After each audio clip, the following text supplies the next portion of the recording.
ನಮಸ್ತೆ ಸ್ನೇಹಿತರೆ, ಎಲ್ಲರೂ ಹೇಗಿದ್ದೀರಾ? ನನ್ನ ಹೆಸರು ಗುಲಾಬಿ ಮೊಗೇರ್ ಅಂತ. ನಾನು ಗುಲಾಬಿ ರಾಘವೇಂದ್ರ ಅನ್ನೋ ಹೆಸರಿನಿಂದ ಕತೆ, ಕವನ, ಚಿಕ್ಕ ಚಿಕ್ಕ ಪುಟ್ಟ ಕತೆಗಳನ್ನು ಬರೀತೀನಿ. ಹಾಗೆ ಗುಲಾಬಿ ಟಾಕೀಸ್ ಅಂತ ನನ್ನದೊಂದು ಚಿಕ್ಕ ಯೂಟ್ಯೂಬ್ ಚಾನಲ್ ಇದೆ.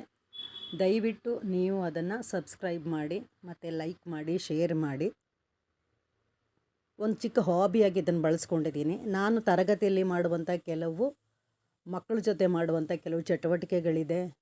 ನಾನೆಲ್ಲಾದರೂ ಹೊರಗಡೆ ಹೋದಾಗ ನನಗೆ ತುಂಬ ಇಷ್ಟ ಆಗಿರುವಂಥ ಕೆಲವು ಪ್ಲೇಸ್ಗಳನ್ನು ನಿಮಗೆ ತೋರಿಸೋಣ ಅಂತ ಕೂಡ ಈ ಚಾನಲನ್ನು ನಾನು ಮಾಡಿರೋದು.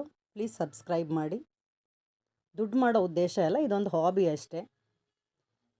ಈಗ ಯಾಕೆ ನಾನು ನಿಮ್ಮ ಹತ್ರ ಬಂದಿದ್ದೀನಿ ಅಂದರೆ, ಮೊನ್ನೆ ಶಿವರಾತ್ರಿ ದಿವಸ ಪೂಜೆ ಸ್ನಾನ ಎಲ್ಲ ಮಾಡಿ ನಾವು ಸುಮ್ಮನೆ ಹಳ್ಳಿ ಕಡೆ ಹೋಗೋಣ ಅಂತ ಹೊರಟ್ವಿ. ಹಾಗೆ ಮಾಲೂರು ಆದಮೇಲೆ ಟೇಕಲ್ ಹತ್ರ ಬಂದ್ವಿ. ಟೇಕಲ್ ಹತ್ರ ರಾಜೇನಹಳ್ಳಿ ಅಂತ ಒಂದು ಹಳ್ಳಿ ಇದೆ. ಅಲ್ಲಿ ಒಬ್ಬ ರೈತರು KMC ಅಂತ ಒಂದು ಫಾರ್ಮ್ ಮಾಡಿದ್ದಾರೆ. ಅಲ್ಲಿ ಸ್ಟ್ರಾಬೆರಿಯನ್ನು ಬೆಳೀತಾ ಇದ್ದಾರೆ. ಸ್ಟ್ರಾಬೆರಿ ಆ್ಯಕ್ಚುಲಿ ನಮ್ಮ ದೇಶದ ಹಣ್ಣಲ್ಲ, ಆದರೂ ಅದನ್ನು ಇಲ್ಲಿ ತಂದು ಮಾಡಿ ಒಂದು ತೋಟ ಮಾಡಿದ್ದಾರೆ. ಹಾಗೆ ಅವರು ಚೆರ್ರಿ ಟೊಮೆಟೊ ಕೂಡ ಬೆಳೆದಿದ್ದಾರೆ. ಚೆರ್ರಿ ಟೊಮೆಟೊ ನೋಡಿ ಹೀಗಿರುತ್ತೆ, ತುಂಬ ಸಿಹಿಯಾಗಿತ್ತಿದು, ಹುಳಿನೇ ಇಲ್ಲ. ಚೆರ್ರಿ ಮತ್ತು ಟೊಮೆಟೊನ ಕ್ರಾಸ್ ಮಾಡಿರುವಂತಹ ಚೆರ್ರಿ ಟೊಮೆಟೊ ಅಂತೆ. ತುಂಬ ಸಿಹಿಯಾಗಿತ್ತು, ಹಾಗೆ ಹಸಿಯಾಗಿ ತಿನ್ನುವಂತಹ ತರಕಾರಿ ಇದು. ಮಾಲೂರು ಎಲ್ಲಿದೆ ಅಂದರೆ ಗೊತ್ತಿರುತ್ತೆ ನಿಮಗೆಲ್ಲ ಆಲ್ಮೋಸ್ಟ್. ಕೋಲಾರ ಜಿಲ್ಲೆಯಲ್ಲಿ ಮಾಲೂರು ತಾಲೂಕು, ಅಲ್ಲಿ ಟೇಕಲ್ ಅನ್ನುವಂಥ ಊರು, ಅಲ್ಲಿ ರಾಜೇನಹಳ್ಳಿ, ಅಲ್ಲಿ KMC ಫಾರ್ಮ್ ಅಂತ ನೀವು ಗೂಗಲ್ ಹಾಕಿದ್ರು ಕೂಡ ಬರುತ್ತೆ. ಶನಿವಾರ ಮತ್ತು ಭಾನುವಾರ ತುಂಬ ರಶ್ ಆಗಿರುತ್ತಂತೆ, ತುಂಬ ಜನ ವಿಸಿಟರ್ಸ್ ಬರ್ತಾರೆ. ಆದರೆ ನಾವು ಶಿವರಾತ್ರಿ ದಿನ ಹೋಗಿದ್ದರಿಂದ ಅಷ್ಟೊಂದು ಜನ ಇರಲಿಲ್ಲ, ಒಂದು 2-3 ಫ್ಯಾಮಿಲಿಗಳು ಮಾತ್ರ ಇತ್ತು. ನೋಡಿ ತೋಟ ನೋಡ್ತಾ ಇದ್ದೀರಾ, ಇದು ಸ್ಟ್ರಾಬೆರಿ ಗಿಡಗಳು. ಬುಷ್ ಇದು ಆ್ಯಕ್ಚುಲಿ. ಸ್ಟ್ರಾಬೆರಿ ಪೊದೆ ಥರ, ಬಳ್ಳಿ ಥರ ಮತ್ತು ಮರದ ಥರ ಏನಿಲ್ಲ, ಒಂದು ಪೊದೆ ಥರ ಆಗುತ್ತೆ ನೋಡಿ ಇದು. ಒಳಗಡೆ ಹೋಗೋಕ್ಕೆ 500 ರೂಪಾಯಿ ಎಂಟ್ರಿ ಫೀಸ್ ಇದೆ. ತುಂಬ ಜನ ಹೋದರೆ ಸ್ವಲ್ಪ ಬಾರ್ಗೇನ್ ಕೂಡ ಮಾಡ್ಬೋದು, ಕಡಿಮೆ ಮಾಡ್ತಾರೆ. ಒಳಗಡೆ ಹೋದ್ಮೇಲೆ ತೋಟ ನಿಮ್ಮದೇನೆ, ಎಷ್ಟು ಬೇಕಾದರೂ ನೀವು ಕಿತ್ತು ತಿಂದ್ಕೊಬರ್ಬೋದು. ನಾವು ಮಾರ್ಕೆಟಲ್ಲಿ ತೊಗೊಳ್ಳೋ ಸ್ಟ್ರಾಬೆರಿ ಎಲ್ಲ ಹುಳಿಯಾಗಿರುತ್ತೆ. ನಾನು ಮಕ್ಕಳು ಯಾಕೆ ಇದನ್ನು ಇಷ್ಟಪಡ್ತಾರೆ ಅಂತ ಅಂದ್ಕೊಂಡಿದ್ದೆ, ಆದರೆ ಇಲ್ಲಿ ಇವರು ಆರ್ಗ್ಯಾನಿಕ್ಕಾಗಿ ಬೆಳೆಸ್ತಾ ಇದ್ದಾರೆ. ಎಷ್ಟು ಸಿಹಿ ಇತ್ತು ಅಂದರೆ ತುಂಬ ಚೆನ್ನಾಗಿದೆ. ನೀವು ಕೂಡ ಒಂದು ವಿಸಿಟ್ ಮಾಡಿ. ಇದು ನೋಡಿ, ಪುಟ್ಟ ಪುಟ್ಟ ಗಿಡ, ತುಂಬ ಚೆನ್ನಾಗಿದೆ. ಹೊಟ್ಟೆ ತುಂಬ ತಿಂದ್ವಿ.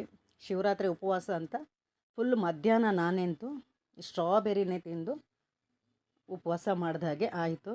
ಮಗಳು ಈ ಥರ ಒಂದು ಬುಟ್ಟಿ ಕೊಡ್ತಾರೆ, ಬುಟ್ಟಿಯಲ್ಲಿ ಕಿತ್ತು ಹಾಕ್ಕೊಂಡು ಒಂದು ಕಡೆ ಕೂತ್ಕೊಂಡು ಆರಾಮಾಗಿ ತಿನ್ಬೋದು. ಆದರೆ ಆಚೆ ತೊಗೊಂಬಂದರೆ ಅದನ್ನು ತೂಕ ಮಾಡ್ತಾರೆ. ಆ ತೂಕಕ್ಕೆ ಎಷ್ಟಿದೆ, ಅರ್ಧ KG ಇದೆಯಾ, 1 KG ಇದೆಯಾ, ಬೆಲೆ ಕೊಟ್ಟು ತೊಗೋಬೇಕು. ನೀವೇನು ಆಚೆ ತಂದಿಲ್ಲ, ಬರೀ ತಿಂದ್ಕೊಂಬಂದಿದ್ದೀರಿ ಅಂದರೆ ಅವರಿಗೆ ದುಡ್ಡು ಕೊಡೋ ಹಾಗಿಲ್ಲ. ರೈತರ ಈ ಥರ ಹೊಸ ಹೊಸ ಬೆಳೆಗಳನ್ನು ನಾವು ಪ್ರೋತ್ಸಾಹ ಮಾಡಬೇಕು. ಆದ್ದರಿಂದ ನೀವು ಹೋಗಿ ವಿಸಿಟ್ ಮಾಡಿ. Thank you.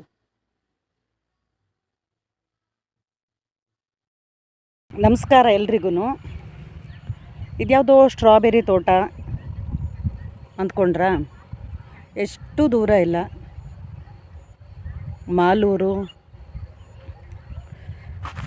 ಮಾಲೂರು ತಾಲೂಕು ಟೇಕಲ್ಲಲ್ಲಿ ರಾಜೇನಹಳ್ಳಿ ಅಂತ ಒಂದು ಊರಿದೆ. ರಾಜೇನಹಳ್ಳಿಯಲ್ಲಿ ರೈತರು KMC ಫಾರ್ಮ್ ಅಂತ ಅವರು ಸ್ಟ್ರಾಬೆರಿ ತೋಟವನ್ನು ಮಾಡಿದ್ದಾರೆ. ತೋಟದ ಒಳಗಡೆ ಹೋಗಿ ನೀವು ಎಷ್ಟು ಬೇಕಾದರೂ ಹಣ್ಣನ್ನು ಕಿತ್ಕೊಂಡು ತಿನ್ಬೋದು. ತುಂಬ ರುಚಿಯಾಗಿದೆ, ಸಿಹಿ. ಕಿತ್ತು ತಿಂತಾಯಿದ್ದೀನಿ ನಾನಂತೂ. ಆರ್ಗ್ಯಾನಿಕ್ ಫಾರ್ಮ್ ಬೇರೆ, ಆದರೆ ಒಳಗಡೆ ಹೋಗೋಕ್ಕೆ ನಿಮಗೆ 500 ರೂಪಾಯಿ ಎಂಟ್ರಿ ಫೀಸ್ ಇದೆ. 500 ರೂಪಾಯಿ ಒಳಗಡೆ ಕೊಟ್ಟು ನೀವು ಹೋದರೆ ಆ ಫಾರ್ಮ್ ಎಲ್ಲ ನಿಮ್ಮದೇ. ಬುಟ್ಟಿ ಕೊಡ್ತಾರೆ ನೋಡಿ, ಸಿಹಿ ಸಿಹಿ ಸಿಹಿ ಬುಟ್ಟಿ ಕೊಡ್ತಾರೆ. ಬುಟ್ಟಿಯಲ್ಲಿ ಕೊಯ್ದು ಹಾಕ್ಕೊಂಡು, ನಾನಂತೂ ಇವಾಗ ಶಿವರಾತ್ರಿ ಬೇರೆ, ಸುಮ್ಮನೆ ರಜಾ ಇತ್ತಲ್ವ ಅಂತ ಬಂದ್ವಿ. ಈ ರೈತರು ರೈತರು ಮಾಡಿದಂಥ ಸಾಧನೆಗಳನ್ನು ನೋಡೋಕ್ಕೆ ನನಗೆ ತುಂಬ ಇಷ್ಟ. ಇಲ್ಲಿ ಬಂದ್ವಿ, ನಾನಂತೂ ಸಖತ್ತಾಗಿ ಹಣ್ಣನ್ನು ತಿಂತಾಯಿದ್ದೀನಿ.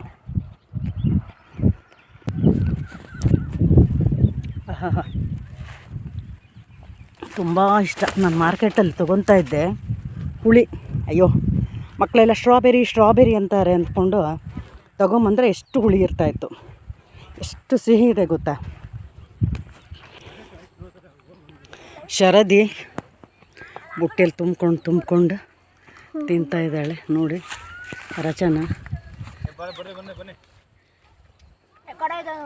ನೀವು ಬನ್ನಿ, ವಿಸಿಟ್ ಮಾಡಿ. ಎಲ್ಲೂ ದೂರ ಇಲ್ಲ. ಮಾಲೂರು ಜಿಲ್ಲೆ, ಟೇಕಲ್ಲು, ರಾಜೇನಹಳ್ಳಿ, KMC ಫಾರ್ಮ್, ಅಲ್ಲಿ ಬನ್ನಿ. ಇಲ್ಲಿ ರಚನಾ ಕದ್ದು ತಿಂತಿದ್ದಾಳೆ. ಇದು ಶರದಿ. Thank you. ನೀವು ಬನ್ನಿ, ಎಂಜಾಯ್ ಮಾಡಿ.